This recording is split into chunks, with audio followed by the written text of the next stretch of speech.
El 11 de mayo de 1960, a las 8 de la tarde, un hombre en Buenos Aires regresaba de trabajo.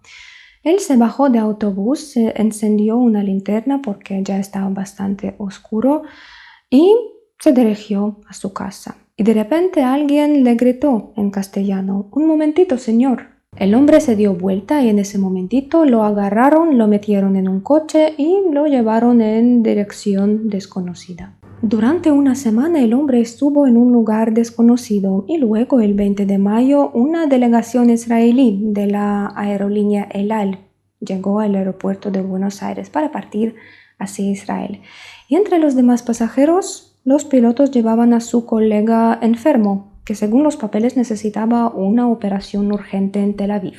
Se embarcan, el avión sale de Argentina y aterriza en Israel, y el 22 de mayo se anuncia que a Israel ha sido llevado un verdugo nazi, un hombre responsable de la solución final al problema judío, uno de los organizadores y ejecutores del Holocausto, Otto Adolf Eichmann, que se había escondido de la justicia durante años. Y así por primera vez el mundo supo de una organización llamada Mossad, la inteligencia israelí. Desde entonces esa organización se convirtió en una de las principales agencias de espionaje del mundo. Y de esta organización hablaremos hoy. Bienvenidos.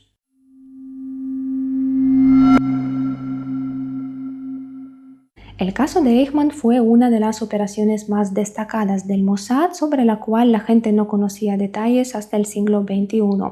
En el año 2007, por primera vez, se desclasificó la lista de los agentes que habían participado en esta operación, aunque uno de ellos, llamado Peter Malkin, ya había publicado su libro titulado Eichmann en mis manos en el año 1991. Pero el Mossad se originó mucho antes, el 1 de abril de 1951, casi justo después de la formación del Estado de Israel. Esta es una historia aparte, por supuesto, pero para situarnos un poco en el contexto, mencionemos brevemente que después de la Segunda Guerra Mundial, en 1945, este territorio estaba bajo el mandato británico, que expiraba en 3 años.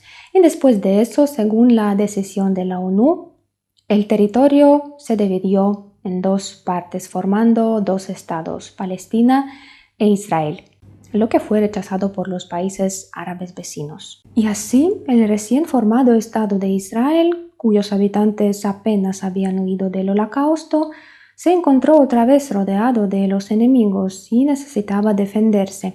Todavía no tenía aliados, solo simpatizantes y culpables de lo ocurrido antes. Por lo tanto, se crearon de inmediato unidades militares y de inteligencia, que más tarde se unieron bajo el nombre de Mossad. Antes de la década de los 60, el nombre del Mossad estaba oficialmente prohibido de ser publicado en cualquier lugar, y los jefes de la inteligencia comenzaron a ser anunciados solo a principios del siglo XXI. Antes de eso, todo estaba estrictamente clasificado. Inicialmente eran solo unas decenas de personas civiles que trabajaban ahí aparte de sus trabajos principales. El primer jefe del Mossad, un hombre llamado Reuven Sheluach, estableció los principios de funcionamiento de la organización. Él dijo que nuestros agentes deben estar presentes en todos los países árabes y tan lejos como podamos permitirnos. Y el segundo jefe, el director llamado Isser Harel, comenzó el rápido desarrollo de la organización y el entrenamiento serio de los agentes. Isser Harel se ha considerado el mejor y el más eficaz director del Mossad. Él nació en 1912 en la ciudad de Vitebsk, en el Imperio Ruso, y durante la Revolución Civil de 1917 su familia huyó del poder soviético a Letonia. Cuando Isser tenía 17 años, él llegó a Palestina, se estableció en un kibutz y fundó su propia empresa de naranjas. A lo largo de los años luchó incansablemente por los derechos de los judíos y poco después de la formación del Estado de Israel se convirtió en el director del Mossad. Tenía el apodo del responsable, ya que supervisaba no solo la inteligencia sino también la contrainteligencia, y su autoridad era indiscutible. Pasó la guerra, participó en varias operaciones especiales, lideró la operación para capturar a Eichmann, y quizás la única persona que podía manejarlo fue su esposa Rivka. A su hora, Isser Harel entiende que a partir de todo el tipo de dispositivos de espionaje se necesitan personas inteligentes. Y simultáneamente, gracias a la ley del retorno de 1950, que garantizaba a cualquier judío su derecho a migrar a Israel, los judíos de todo el mundo comenzaron a llegar a Israel para reunirse con la comunidad judía.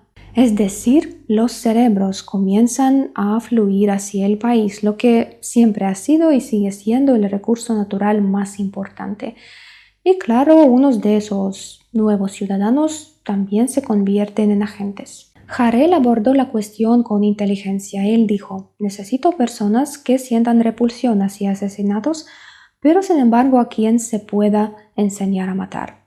Él entendía que Israel estaba rodeado de los países que nunca aceptarían su existencia y por lo tanto el pueblo judío se defendería como nunca para asegurarse que otro holocausto jamás ocurriera. Como ya he mencionado, el primer caso famoso de esta estructura fue el caso de Eichmann. Adolf Eichmann, miembro de la SS, fue personalmente responsable de las ejecuciones durante la Segunda Guerra Mundial, en particular del exterminio completo de los judíos, y también dirigió operaciones de asesinato en Polonia y en la Unión Soviética, y luego, después de la derrota del Tercer Reich, logró escapar. Al principio se escondió en Alemania, pero en 1950 logró irse a Argentina como un refugiado de guerra bajo el nombre de Ricardo Clement, a donde más tarde se trasladó toda su familia, y por un tiempo vivieron ahí sin mayores problemas. Pero en Argentina no solo vivían nazis fugitivos, sino también sus víctimas, como por ejemplo un judío alemán ciego, Lothar Hermann, que había torturado por los nazis, recluido en el campo de concentración y luego había logrado irse a América del Sur. En algún momento a finales de los 50, Hermann escuchó de su hija Silvia sobre un señor Clement. Ella tenía amistad con su hijo y a este le gustaba presumir de lo importante que era su padre cuando vivían en Alemania. Y como Lothar Hermann seguía de cerca la búsqueda de los criminales nazis, él sabía que estaban buscando a Eichmann y por la descripción de la hija comprendió que se trataba de él. Primero, Hermann escribe la carta al fiscal general de Alemania Occidental, a Fritz Bauer, informándole que le echamos el ojo al tipo. Aquí está su dirección. El fiscal Bauer comunicó la información a las autoridades israelíes, que a su vez la transmitieron directamente al Mossad. Y este, en el año 1958, envió sus 2 agentes secretos a Argentina para verificar la denuncia. Los 2 agentes la descartaron, diciendo que el barrio en el que vivía este Ricardo Clement era demasiado miserable como para que viviera un alto oficial nazi. Y además, Lothar Hermann era ciego, así que era poco probable que pudiera identificar a Eichmann. Hermann no afloja, él sigue dirigiéndose a varias comunidades judías diciendo que, chicos, yo no los entiendo, ¿ustedes quieren atrapar a Eichmann o no? Y en algún momento, gracias a una serie de fotos furtivas y de unos cazadores nazis, Isser Harel se da cuenta de que este Ricardo Clement realmente es Eichmann. Él forma un grupo de 8 personas que se dirigen a Buenos Aires y él también vuela ahí. Siguen a Eichmann durante casi 2 semanas, descubriendo sus hábitos cotidianos. Luego lo capturan y lo trasladan a un piso franco. Pero debido a que Argentina no extraditaba a los criminales de guerra nazi, el Mossad tenía que sacar a Eichmann del país de una manera clandestina. Así que durante una semana el grupo se reunió en varias partes de la ciudad y discutió sobre cómo llevar a cabo la operación. Y en cierto momento alguien dijo: vamos a hacerle pasar por un empleado enfermo de El Al. En aquel entonces, la aerolínea El Al voló por primera vez a Buenos Aires para celebrar el aniversario de la Revolución de Mayo. Y el Mossad inventa una leyenda, una historia según la cual un empleado de El Al fue herido en un accidente, ingresó en un hospital y luego fue dado de alta, con una indicación de que puede volar, puede realizar el vuelo bajo la observación médica.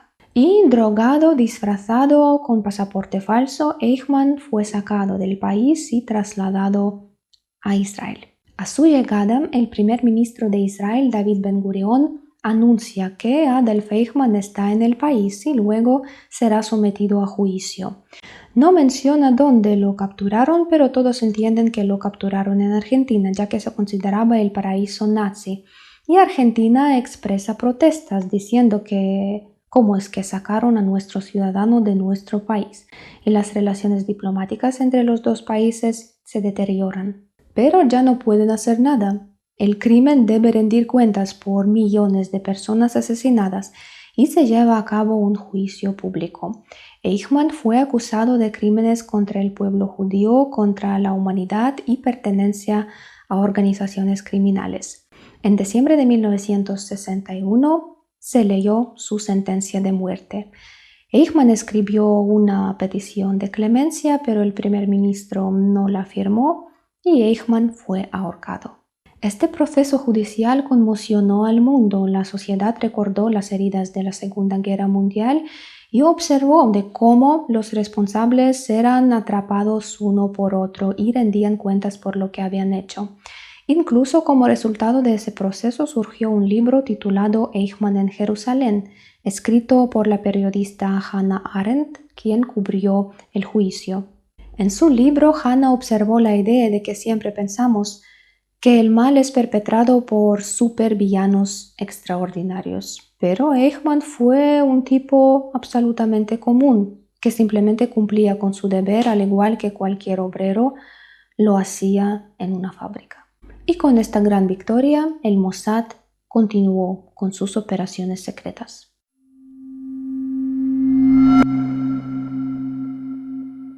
El siguiente episodio interesante en la historia del Mossad fue la actividad de espionaje de su agente llamado Eli Cohen, sobre quien hace poco se hizo una impresionante miniserie llamada El espía, donde Cohen fue interpretado por Sacha Noam Baron Cohen. Este agente nació en una familia judía en Egipto y más tarde su familia emigró a Israel y él también se trasladó ahí ya siendo adulto.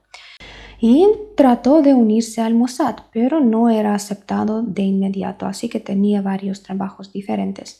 Sin embargo, pronto el servicio de inteligencia se interesó en Cohen y él recibió entrenamiento. En 1961 el Mossad lo envía a Argentina para establecer su coartada y luego infiltrarlo en los países árabes. Él llega a Buenos Aires y se hizo pasar por un empresario sirio muy exitoso que tiene su compañía internacional con una sede en Buenos Aires. Muy pronto se convierte en el centro de la atención del mundo empresarial. Organiza recepciones en su casa con champán, con cigarros. Se hace muy amigo con un hombre llamado Amin al-Hafiz, que era el agregado militar de Siria en Argentina. Se convierten en amigos muy cercanos. Y en 1962 Amin al-Hafiz le dice: voy a regresar a Siria, quiero cambiar la vida del país, quiero mejorar la vida del país, vamos juntos. Te irá aún mejor en los negocios, te ayudaremos en todo, tendrás los mejores contactos. Y Eli Cohen se traslada a Siria, tal como se había planeado. Establece conexiones con altos funcionarios del gobierno y miembros de la élite militar y muy pronto se hace conocido como un ferviente patriota de Siria, como amigo de la gente de alto rango. Tiene un apartamento en una ubicación muy conveniente. Sus ventanas dan al Estado Mayor sirio y a la casa de recepciones cerca del Palacio Presidencial, así que pueden ver a todos los que llegan, qué delegaciones, quién son, el número de personas, transmitiendo toda esa información al Mossad y recibiendo instrucciones de forma codificada en las canciones árabes transmitidas por la radio a petición de los oyentes. Y en 1963 sucede otro golpe de suerte. Su amigo Amin al-Hafiz se convierte en el jefe de Siria y Eli Cohen hace una carrera vertiginosa, primero convirtiéndose en coronel y luego llegando a ser el tercer candidato en las elecciones presidenciales de Siria. Ahora es un agente de oro para el Mossad y el Mossad llega a saber todo sobre Siria. sobre los búnkeres donde guardan las armas soviéticas, sobre sus planes estratégicos relacionados con la captura de los territorios en el norte de Israel. Los sirios permiten a Cohen hacer fotos de las instalaciones militares y le cuentan con orgullo de cómo van a privar a Israel de su fuente de agua mediante el cambio del curso del río Jordán. Es decir, su autoridad es extremadamente grande y de hecho su actividad sentó las bases para el futuro éxito de las campañas israelíes. En 1964 visitó Israel en secreto. Llegó para el cumpleaños de su hijo. Y fue su última visita al país porque en Siria comienzan a buscar al topo, al espía. Se dan cuenta de que tienen una fuga tras otra y parece que el espía está muy cerca. Los camaradas soviéticos acuden en ayuda de los sirios, les envían un dispositivo de última generación para detectar transmisiones de radio enemigos y un día este dispositivo intercepta un mensaje codificado que proviene del apartamento del amigo más cercano del jefe de Siria. Y en enero de 1965 el apartamento de Cohen es registrado y ahí se encuentran cámaras portátiles, explosivos y los demás accesorios de espionaje.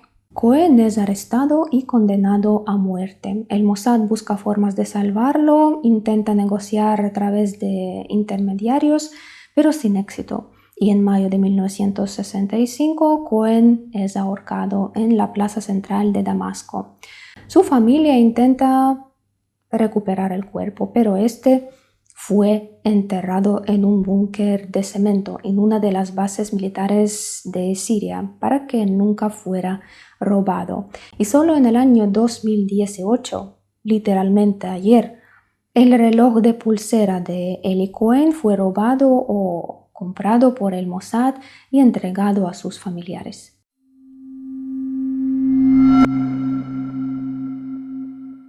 Otra operación famosa del Mossad y también bastante escandalosa de la década de los 60 fue la operación conocida bajo el nombre La Espada de Damocles.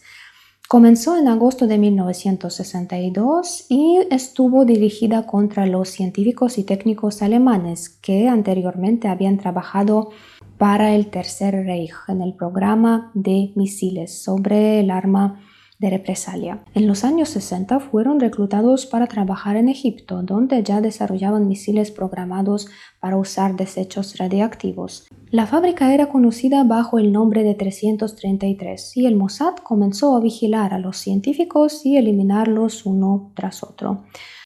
Por primera vez aparecieron cartas explosivas. Cuando llega una carta, un ingeniero en Egipto la abre y explota en sus manos. Al mismo tiempo, Israel inicia acercamientos con la República Federal de Alemania, lo que lleva al primer ministro David Ben-Gurion, el primer ministro de Israel, oponerse a la operación y ordenar su suspensión.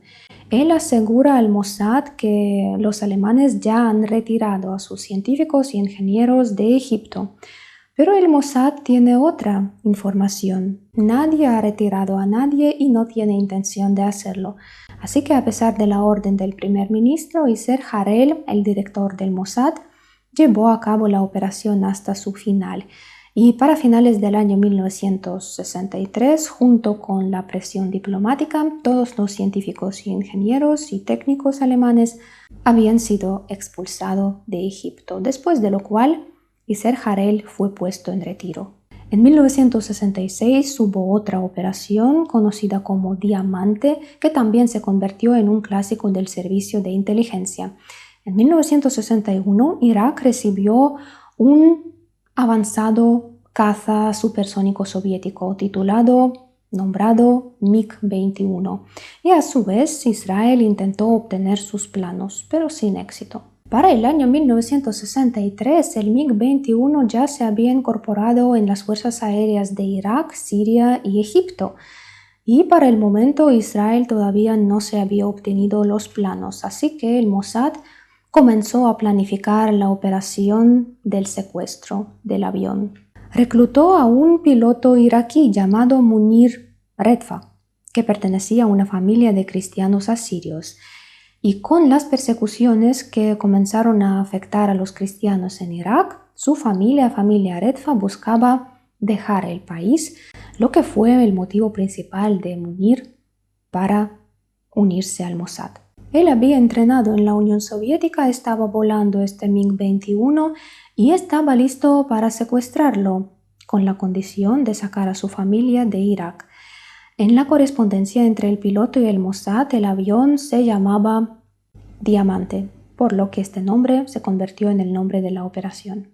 Según varias fuentes, el 15 o el 16 de agosto de 1966, por la mañana, el avión pilotado por Munir Redfa despega de Irak, toma rumbo hacia el este, pero luego lo cambia y cruza la frontera con Jordania a baja altitud para ser invisible para las defensas antiaéreas que controlan el espacio. Y cerca del Mar Muerto encuentra con un avión israelí que lo escolta a su base. Todo el vuelo duró 25 minutos. El piloto recibió 500.000 libras esterlinas, más de $1 millón, por el secuestro. El avión fue desmantelado, estudiado, y eso ayudó mucho a Israel en la Guerra de los 6 días del año 1967, cuando Israel atacó a Egipto por el cierre egipcio de los corredores marítimos a los navíos israelíes. Gracias a la coordinación efectiva de la inteligencia militar en los años anteriores, los israelíes conocían la amenaza en desarrollo y el gran refuerzo de los ejércitos árabes, los de Egipto, Siria y Jordania. Y en cuestión de horas, la Fuerza Aérea Israelí prácticamente destruyó todas las fuerzas militares de Egipto reunidas previamente en su frontera y también causó un daño significativo a las fuerzas militares de Jordania y Siria, a pesar de la enorme superioridad numérica del enemigo. Así, Israel demostró a sus vecinos su capacidad militar y su voluntad para utilizarla, y los territorios conquistados se convirtieron en un colchón defensivo para mantener a la artillería árabe lejos de sus ciudades, mientras que antes estaban a menudo bombardeadas desde las alturas del Golán. Antes de la Guerra de los 6 días, Israel ya entendía que no tenía ventajas en el mar. Mientras que sus vecinos árabes aprovechaban los misiles soviéticos, Israel no tenía nada similar, así que comenzó a diseñar y encargar lanchas misileras, según sus propios diseños, en Francia, en Cherburgo, que en ese momento era su aliado. Las lanchas estaban listas en la primavera de 1967, pero después de la Guerra de los 6 días, las relaciones con Francia comenzaron a deteriorarse. El presidente francés Charles de Gaulle estaba ansioso por reforzar las relaciones con el mundo árabe, así que ordenó un embargo total de armas a Israel. Y las lanchas construidas y equipadas tampoco las liberaron, aunque el proyecto había sido completamente pagado por Israel. Este intenta negociar, pero no logra nada, así que el Mossad comienza a preparar una operación para liberar las lanchas. Y mientras tanto, los franceses deciden venderlas, lo que resultó una decisión bastante ingenua porque, claro, de repente se encontró un comprador ficticio, un empresario noruego que les dijo: «Querido gobierno de la República Francesa, yo estoy desarrollando un campo petrolífero en algún lugar de América Latina y necesito estas lanchas porque cumplen con todos los requisitos para la exploración petrolera. Por favor, díganme su precio». Los franceses dicen: «Pues excelente». Firman el acuerdo, preparan las lanchas para zarpar y una brigada de marineros noruegos llega a Francia, a Cherbourg, aunque nosotros ya entendemos que no eran marineros noruegos. Comienzan los trámites documentales y al mismo tiempo comienzan a encender las lanchas para zarpar, para calentar los motores, porque todo eso sucede en diciembre, justo antes de Navidad. El agua está fría, las lanchas son nuevas, entonces hay que calentar los motores. Pero la razón principal de este calentamiento es para que los franceses se acostumbren al ruido constante cerca de la costa y para que nadie se despierte en la noche de la partida. y no pueda detener a las lanchas. Pero la operación destacó no porque alguien se hiciera pasar por un empresario noruego, sino porque la fuga prometía ser muy larga. Miren en el mapa la distancia que estas lanchas tenían que recorrer. El viaje debía durar al menos una semana y esto requería reabastecimientos, como no era Titanic. Así que implicaba la participación de los navíos adecuados para encontrarse en alta mar con estas lanchas y ayudarles con combustible. Además, para el viaje tan largo se compraron y se llevaron a los barcos todas las provisiones necesarias y se compraron en cantidades pequeñas durante varios días para no levantar sospechas, porque el gobierno francés esperaba enviar esos barcos, esas lanchas a Noruega. El camino debía ser mucho menos largo, mucho más corto. La fuga estaba planeada para el 24 de diciembre y esa tarde estalló una tormenta de nivel 9 que no mostraba señales de disminuir. Así que a las 2:30 de la madrugada los agentes del Mossad decidieron a partir a pesar de la tormenta porque ya no podían esperar más. Y hay que decir que el gobierno francés se enteró de la fuga del escape solo 20 horas después del canal BBC. Las lanchas llegaron a Israel, a la ciudad de Haifa, el 31 de diciembre. Y ante las reclamaciones de Francia, Israel respondió: hemos pagado por las lanchas, las hemos tomado. Y esta operación fue conocida como el Proyecto Cherbourg.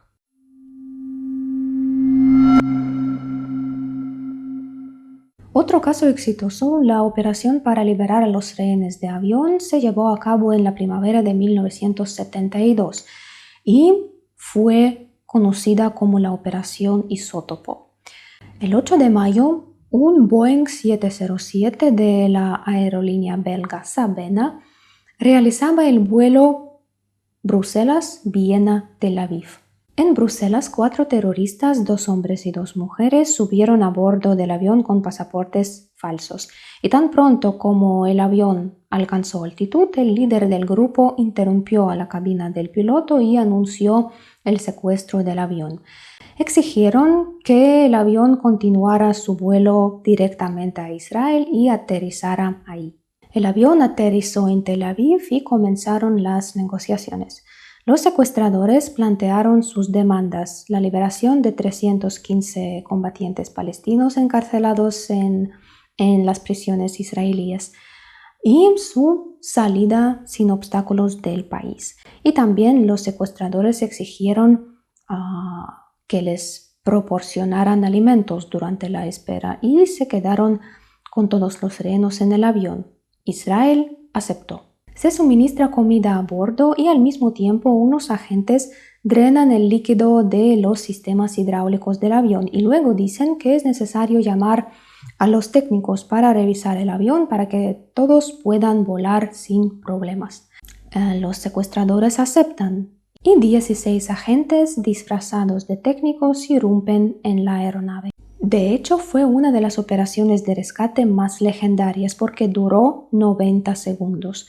Uno de los agentes del Mossad hizo algo absolutamente increíble: arrebató una granada de las manos de una terrorista. Y otro agente que también participó en esta operación y resultó herido fue el actual primer ministro de Israel, Benjamin Netanyahu. Y este mismo año ocurre otro terrible ataque terrorista organizado por los militantes palestinos durante los Juegos Olímpicos en Múnich, en Alemania.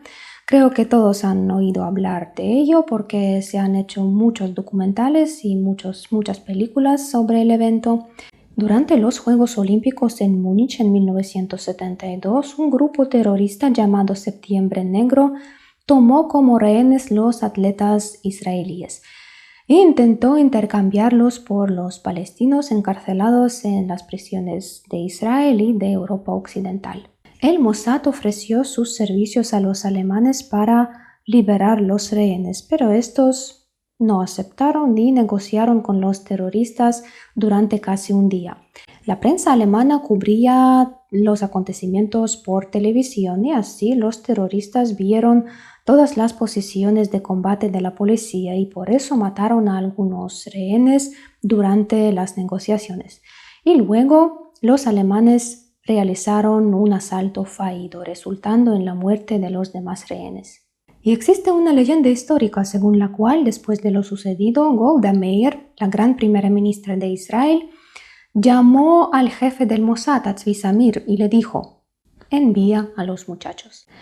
Y los muchachos se movilizan y comienzan una operación llamada Cólera de Dios. Para 1973, es decir, un año después del atentado, de los 17 personas que había organizado, había planeado y financiado el teracto, 13 fueron asesinadas en diferentes países. La operación duró más de 20 años e incluso en los años 90 la cólera de Dios alcanzaba a los involucrados en el atentado.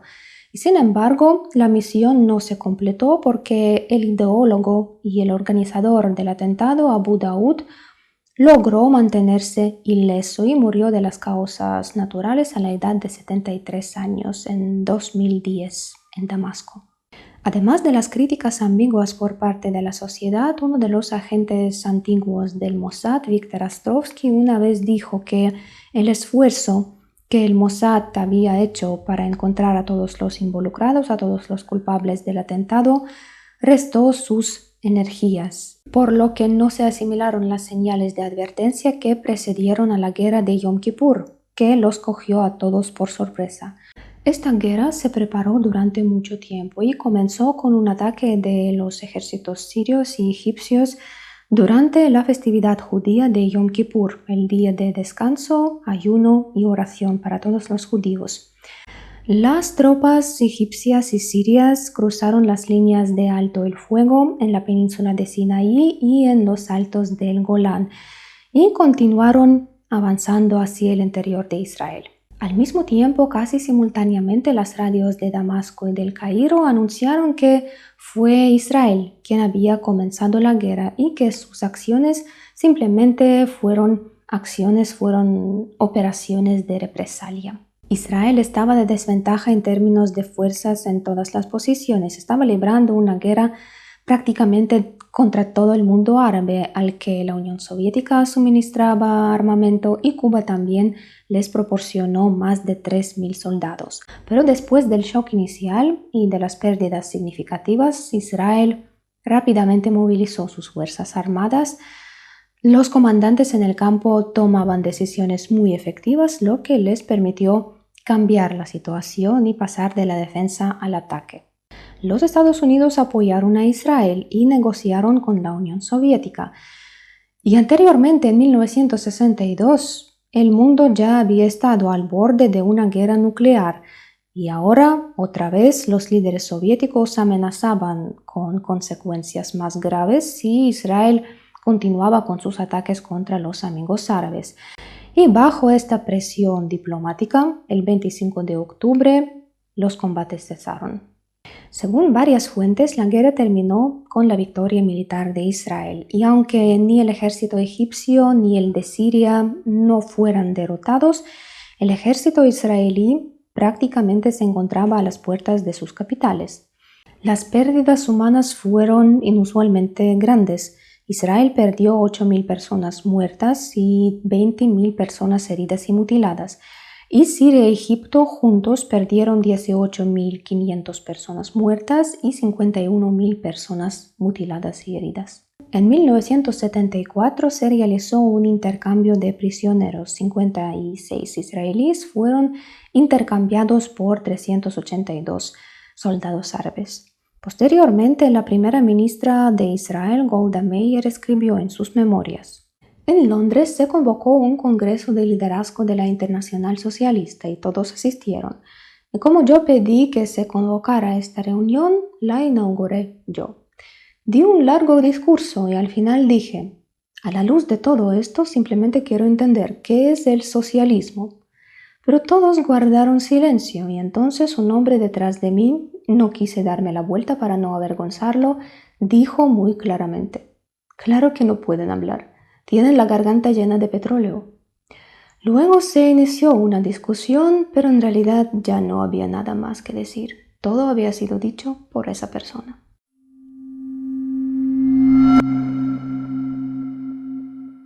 En los años 70 y 80, el Mossad llevó a cabo otras dos operaciones exitosas que también quedaron en la historia, y la primera operación se llamó Entebbe. Los miembros del Frente Popular para la Liberación de Palestina secuestraron un avión de la aerolínea Air France que volaba de Tel Aviv a Atenas y luego a París. El avión despegó, alcanzó altura y luego comenzó el secuestro. Los secuestradores ingresaron a la cabina de mando y exigieron al piloto francés que cambiara el rumbo hacia Uganda. En aquel entonces, Uganda estaba bajo el gobierno de un dictador llamado Idi Amin, posteriormente considerado uno de los déspotas más crueles en la historia. Simpatizaba con los palestinos y no simpatizaba con los judíos en absoluto. Así que el avión, con 260 personas a bordo, incluso la tripulación, aterrizó en Uganda. Los rehenes se dividen en dos grupos, los con pasaportes israelíes y todos los demás, a los que dejan en libertad. Y a los israelíes los detienen y, como siempre, como de costumbre, exigen a Israel la liberación de los combatientes palestinos encarcelados en Israel, Francia, Kenia, Suiza y Alemania Occidental. Hay que mencionar que el piloto del avión y toda la tripulación francés declararon que no se irían a ningún lugar, que también se quedarían con los judíos. Y pues a todos ellos los llevan a un edificio antiguo del aeropuerto.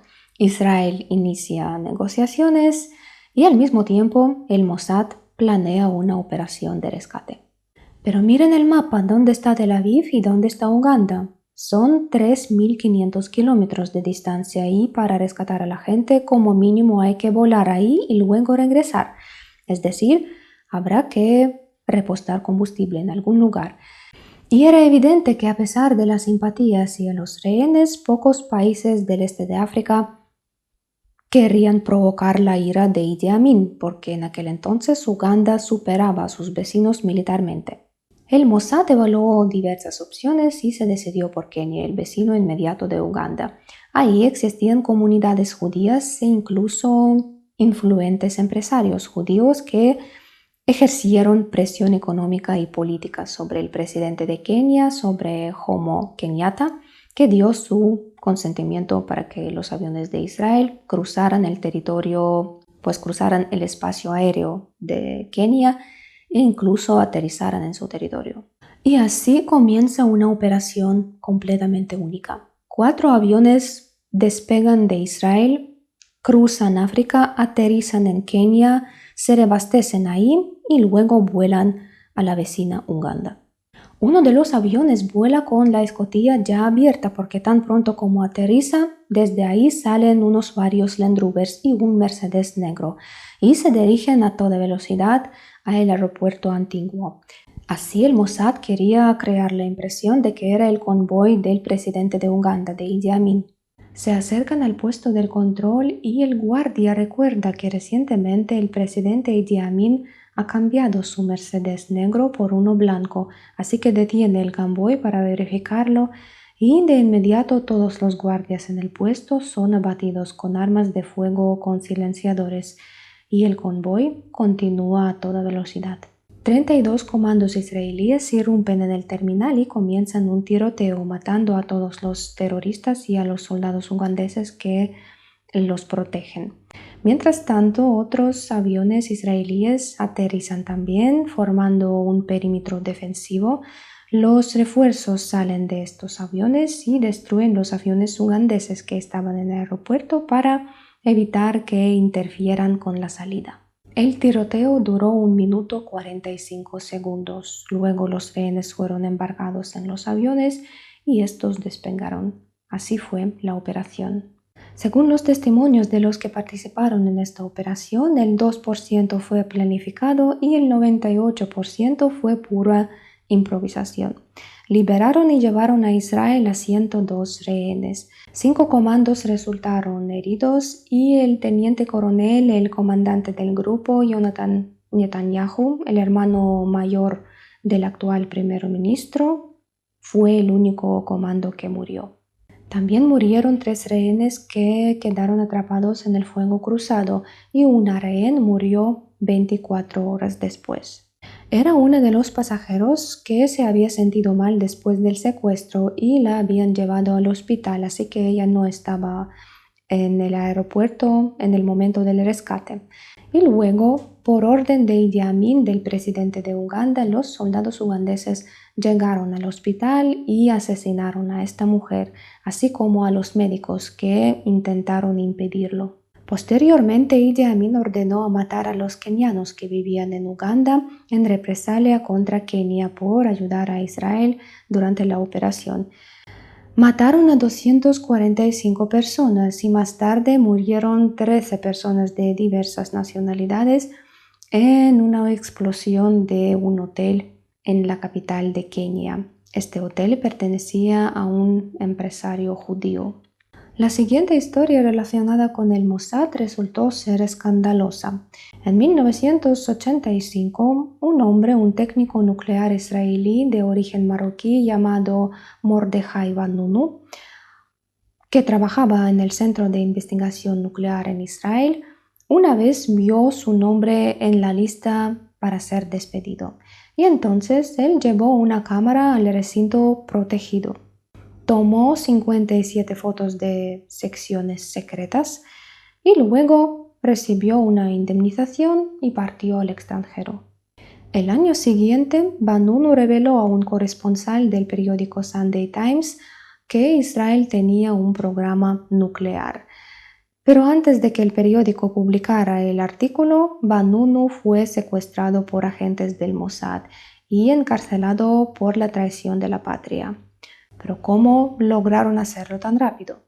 En Londres, Vanunu conoce a una mujer llamada Cindy. Tienen un romance apasionado y en algún momento Cindy le dice: «Me muero por ir a Roma, vamos juntos».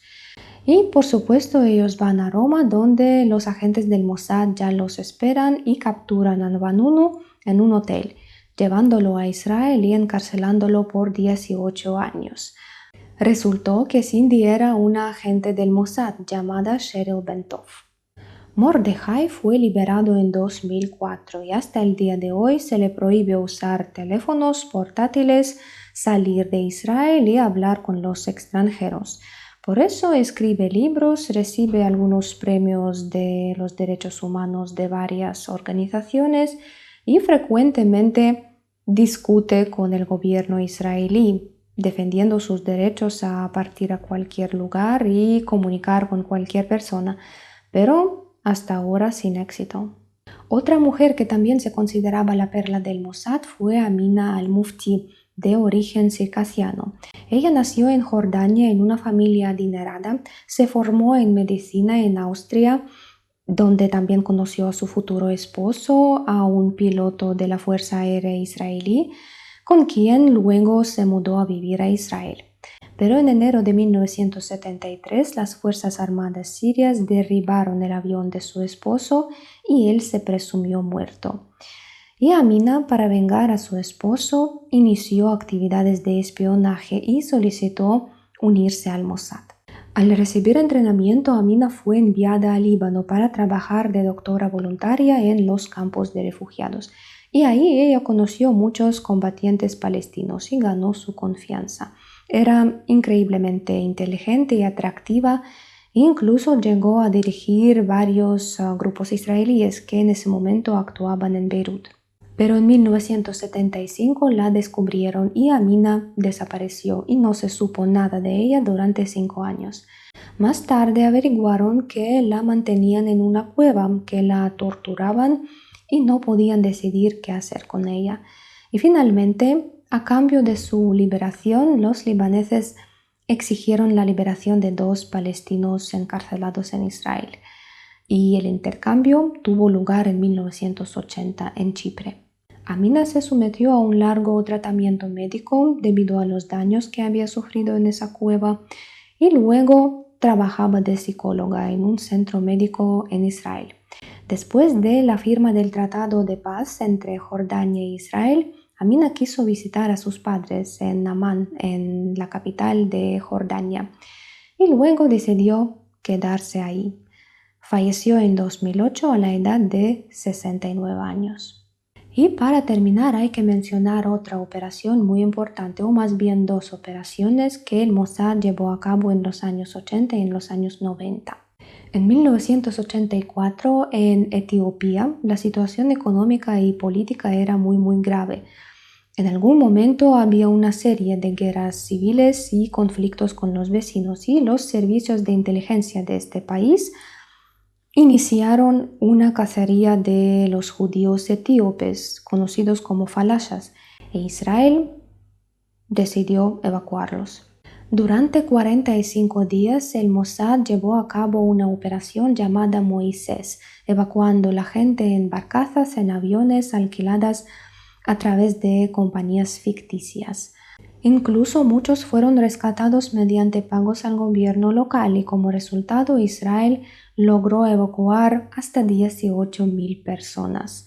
Como siempre, la operación fue criticada por los países árabes y la Unión Soviética, y estos comenzaron a oponerse a la operación y crear obstáculos, por lo cual Sudán, cuyas fuerzas armadas ayudaban a Israel a liberar a los judíos de Etiopía, en algún momento bloqueó la salida de su país, y así miles de etiopíos quedaron atrapados en Sudán. En 6 años, en 1991, se llevó a cabo la segunda operación de rescate conocida como Salomón. Duró 36 horas y durante este tiempo a Israel fueron evacuadas más de 14.000 personas en 36 horas. Se estableció un récord mundial de personas transportadas en un solo avión. Un Boeing 747 llevó a Israel a 1.122 personas en lugar de 480.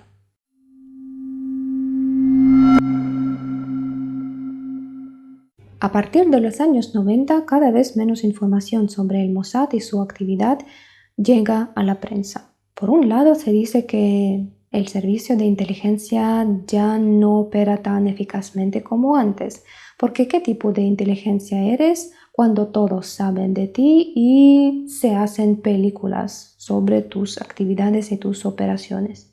Hasta los 60 estaba completamente prohibido mencionar el nombre del Mossad, tanto en las fuentes oficiales como no. Hasta finales de los años 90, el nombre del jefe del Mossad tampoco se reveló. Y ahora tienen un sitio web, tienen un museo, así que se puede ingresar y ver todo. Y en cuanto a las noticias modernas, solo sabemos de sus fracasos en intentos de escuchas telefónicas, fracasos en intentos de asesinatos de líderes de Hamas, escandalosos intentos de obtener pasaportes de países como Nueva Zelanda que permiten viajar sin visas y en general fracasos en la actividad de espionaje. Tal vez esa actividad exitosa del Mossad ya es historia, pero tal vez lo de los 90 sabremos en el año 2090 aproximadamente. De una manera u otra, las operaciones del Mossad del siglo XX no dejan de impresionar. Y es muy probable que su historia, que comenzó el 1 de abril de 1951, todavía no haya terminado.